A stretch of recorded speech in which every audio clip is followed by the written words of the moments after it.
নমস্কার বন্ধুরা, আজকের পর্বের আলোচ্য বিষয় জ্যৈষ্ঠ মাসের অমাবস্যা বা ফলহারিণী অমাবস্যা কবে পড়েছে। সম্পূর্ণ সময়সূচি পঞ্জিকা অনুসারে এই দিন ফলহারিণী কালীর মায়ের পূজা করা হয়। সেই পূজা আপনারা কখন করবেন, বাড়িতে কিভাবে পুজো করবেন, মা কালীকে এই দিন কোন তিনটি ফল আপনারা অর্পণ করবেন, যাতে করে আপনাদের কর্মফল সমস্ত হরণ করবেন মা কালী এবং আপনাদের জীবনে সুখ শান্তি সৌভাগ্য বিরাজ করবে সর্বদা।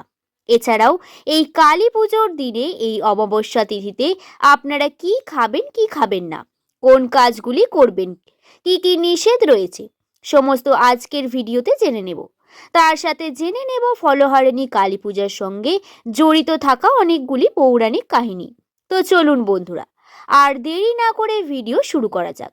যদি আমার চ্যানেলের নতুন বন্ধু হয়ে থাকেন অবশ্যই চ্যানেলটিকে সাবস্ক্রাইব এবং ভিডিওতে লাইক করে শেষ পর্যন্ত সাথে থাকবেন। আশা করছি ভিডিওটি আপনাদের জন্য খুব হেল্পফুল হবে। ভিডিওটির মূল পর্বে যাওয়ার আগে মা কালীর যারা ভক্ত রয়েছেন অবশ্যই কমেন্ট বক্সে লিখুন জয় মা কালী। হিন্দু ধর্মের বিভিন্ন তিথিতে মা কালীর বিভিন্ন রূপের পূজা করা হয়। দেবীর আরাধনায় সর্বজন বিদিত জ্যৈষ্ঠ মাসের অমাবস্যা তিথিতে ফলহারিণী কালী পূজা করা হয়। বিশ্বাস করা হয় দেবী কালিকা এই দিনে মানুষের জীবনের সব কর্মের ফল দান করেন। তিনি শক্তি, জ্ঞান, ইচ্ছা শক্তি এবং কর্মশক্তির প্রতীক। ফলহারিণী কালী পূজার মাধ্যমে বিদ্যা, কর্ম এবং অর্থভাগ্যের উন্নতি হয়। প্রেম প্রণয়নের ক্ষেত্রে বাধা থাকলেও সেটি দূর হয়। দাম্পত্য জীবনে সুখময় হয়। মা কালী মানুষের কর্মফল অনুযায়ী ফলদান করে থাকেন এই দিনে। তিনি নিজের সমস্ত কর্মফল ধারণ করেন। এই পুজো করলে জীবনের দুঃখ ও দুর্দশা দূর হয় এবং শারীরিক, মানসিক, নৈতিক এবং আধ্যাত্মিক শক্তি লাভ হয়। কথিত আছে রামকৃষ্ণ দেব ফলহারিণী কালী পূজার দিন তার স্ত্রী সারদা দেবীকে জগতের মঙ্গল কামনায় ষোড়শী রূপে পূজা করেছিলেন। আজও রামকৃষ্ণ মঠ এবং আশ্রমে এই পুজোর ষোড়শী পূজা নামেও পরিচিত। আবার 1280 বঙ্গাব্দে জ্যৈষ্ঠ মাসের অমাবস্যা তিথিতে শ্রী রামকৃষ্ণ দক্ষিণেশ্বরের আদ্যা শক্তির পূজা করে এই তিথিতে। এই দিনটি হিন্দুদের জন্য বিশেষভাবে তাৎপর্যপূর্ণ। তিনি বিশেষ নিয়মে পুজো করলে এই দিনে ভক্তরা শুধুমাত্র মৌসুমী ফল দিয়ে মা কালীকে তুষ্ট করতে পারেন।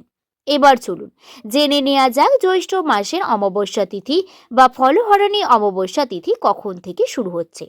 31শে বৈশাখ 15ই মে শুক্রবার রাত্রি 4টে থেকে শুরু হচ্ছে অমাবস্যা তিথি। অমাবস্যা তিথি সমাপ্ত হবে পয়লা জ্যৈষ্ঠ 16ই মে শনিবার রাত্রি 1টা 51 মিনিটে। অর্থাৎ এই পরিস্থিতিতে উদয় তিথি অনুযায়ী পয়লা জ্যৈষ্ঠ 12ই মে শনিবার এই দিন কিন্তু অমাবস্যায় ব্রত উপবাস এবং নিশি পালন রয়েছে। এই দিন রাত্রি 1টা 51 মিনিটের মধ্যে আপনারা শ্রী শ্রী ফলহারিণীর কালিকা পায়ের পুজো করে নিতে হবে। এছাড়াও এই দিন গঙ্গা স্নানের শুভ সময় কি থাকছে চলুন জেনে নেওয়া যাক। ভোর 5টায় সূর্যোদয় হচ্ছে। ভোর 5টা থেকে শুরু করে 6টা 15 মিনিটের মধ্যে গঙ্গা স্নানের শুভ সময় থাকছে। এছাড়াও এই দিনে মহেন্দ্র যোগও থাকছে। দিবা 5টা 48 মিনিটের মধ্যে সকাল 9টা 22 মিনিট থেকে সকাল 12টা 4 মিনিটের মধ্যে এই সময়টি অত্যন্ত শুভ সময়। এই সময়ের মধ্যে আপনারা পুজো করতে পারেন। এছাড়াও অমৃত যোগও থাকছে দুপুর 3টে 36 মিনিট থেকে শুরু করে সন্ধ্যে 6টা থেকে 7 মিনিটের মধ্যে। রাত্রি 7টা থেকে 7 মিনিটের মধ্যে শুরু করে রাত্রি 7টা 42 মিনিটের মধ্যে। আবার রাত্রি 11টা 16 মিনিট থেকে শুরু করে রাত্রি 1টা 22 মিনিটের মধ্যে। এছাড়াও মধ্যরাত্রি 2টো 48 মিনিট থেকে শুরু করে শেষ রাত্রি বা ভোর 5টার মধ্যে। এবার চলুন জেনে নেওয়া যাক এই দিনে মা কালী কিভাবে আপনার পুজো করবেন। এই দিন মা কালীর কিভাবে আপনারা পুজো করবেন। লাল জবা ফুলের মালা অবশ্যই রাখবেন। 108টি জবা ফুলের মালা রাখতে পারলে খুবই ভালো, অথবা লাল জবা রাখবেন। অপরাজিতা ফুলের মালা রাখতে পারেন। সাথে রাখবেন 5 রকমের মৌসুমী ফল। কি কি ফল রাখবেন? আম, জাম, লিচু, কাঁঠাল ইত্যাদি রকমের ফল রাখতে পারেন। এছাড়াও এই সিজনের ফল যেরাম তরমুজ, তালশাঁস ইত্যাদি রাখতে পারেন। ভক্তরা তাদের ইষ্ট দেবতার বিভিন্ন ফল দিয়ে প্রসাদ করে থাকেন এই দিনে। সূর্যাস্তের পর অবশ্যই আপনারা পুজো করবেন এই দিন। এই দিন আপনারা অবশ্যই মনে রাখবেন নিরামিষ আহার গ্রহণ করতে। যে কোনো অমাবস্যা বা পূর্ণিমা তিথিতেই কিন্তু নিরামিষ আহার গ্রহণ করা সবচেয়ে ভালো, বাড়ির জন্য, গৃহের জন্য অত্যন্ত মঙ্গলজনক। এছাড়াও এই দিনে আপনারা নখ চুল দাড়ি কাটবেন না। আজকের ভিডিও এই পর্যন্তই। ভালো লাগলে শুভকথা ইউটিউব চ্যানেলকে সাবস্ক্রাইব করতে ভুলবেন না। সকলে ভালো থাকবেন, সুস্থ থাকবেন, সাবধানে থাকবেন। সকলকে ধন্যবাদ।